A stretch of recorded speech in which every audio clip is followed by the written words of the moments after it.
اب دوسرا دور آ رہا ہے ان کا 1400 برس کے وقفے کے بعد،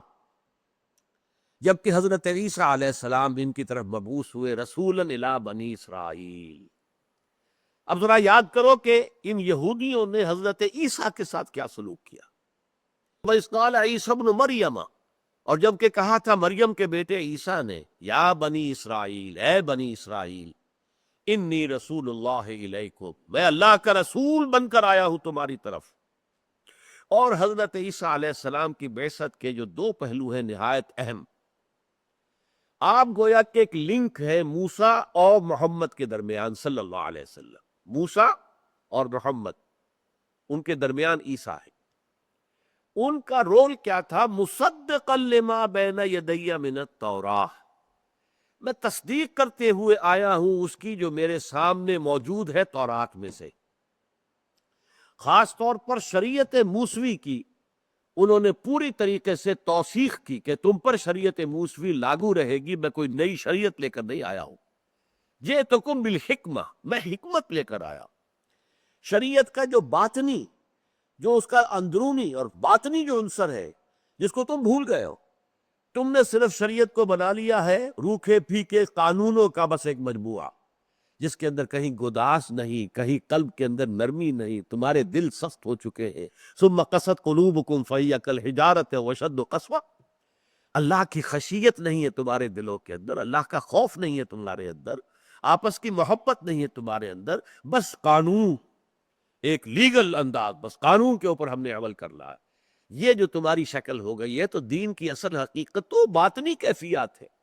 اللہ سے محبت ہو، اللہ پر توکل ہو، اللہ کے ساتھ جو ہے وفاداری کا رشتہ ہو، خلوص اور اخلاص کا تعلق ہو۔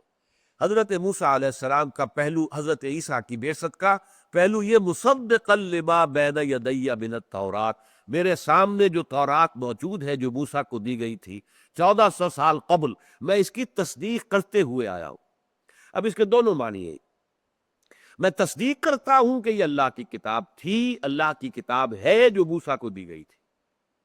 نمبر یہ، میں خود اس کا مصداق بن کر آیا، اس میں جس کی تمہیں بار بار جو ہے خبر دی تھی سابقہ انبیاء نے کہ ایک مسیح آئے گا جو نجات دہندہ ہوگا،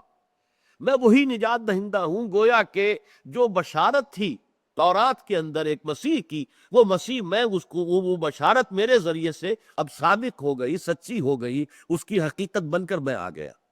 یہ دونوں معنی اس کے ہیں کہ ورنہ وہ ابھی بشارت جو ہے وہ تو ابھی تشنہ تھی، ابھی وہ فلفل نہیں ہوئی، اس کا مصداق ظاہر نہیں ہوا۔ نہیں، میں مصداق ہوں اس کا، اس بشارت کا، مسیح کی جو بشارت دی گئی تھی میں اس کا مصداق بن کر آیا۔ دونوں معنی ہے کہ میں تورات کی تصدیق کرتا ہوں، تورات کی تعلیمات کی تصدیق کرتا ہوں، تورات میں جو شریعت اللہ نے تمہیں دی تھی اس کی تصدیق کرتا ہوں، اور یہ کہ خود جو بشارت مسیح کی تھی تورات کے اندر، میں اس کا مصداق بن کر آیا کہ وہ مجھ پر صحیح طور پر چشمہ ہو رہی ہے، ورنہ گویا کہ ابھی تک وہ پروفیسی جو ہے وہ انفلفلڈ تھی۔ اور یہ نوٹ کر لیجئے، چونکہ یہودیوں نے حضرت مسیح کو نہیں مانا، لہذا وہ پروفیسی ان کی ابھی تک انفلفلڈ ہے۔ دی سچویشن از ویکنٹ، وہ سمجھتے ہیں کہ ابھی ہمارا مسیح آنا ہے، وہ انتظار میں ہے، مسیح، اس کو مسیح کہتے ہیں، مسیح آئے گا، اور وہ مسیح جو ہے اب جو آئے گا وہ جھوٹا دجال ہوگا جو مسیح ہونے کا دعویٰ کرے گا۔ اصل مسیح آ کر پھر اسے قتل کریں گے، الدجال، المسیح الدجال۔ اور المسیح جو حقیقی تھے، جو آ گئے تھے، جنہیں مانا نہیں، وہ ہے کہ جو در حقیقت آ کر اس مسیح دجال کو، جو یہودیوں کا لیڈر ہوگا،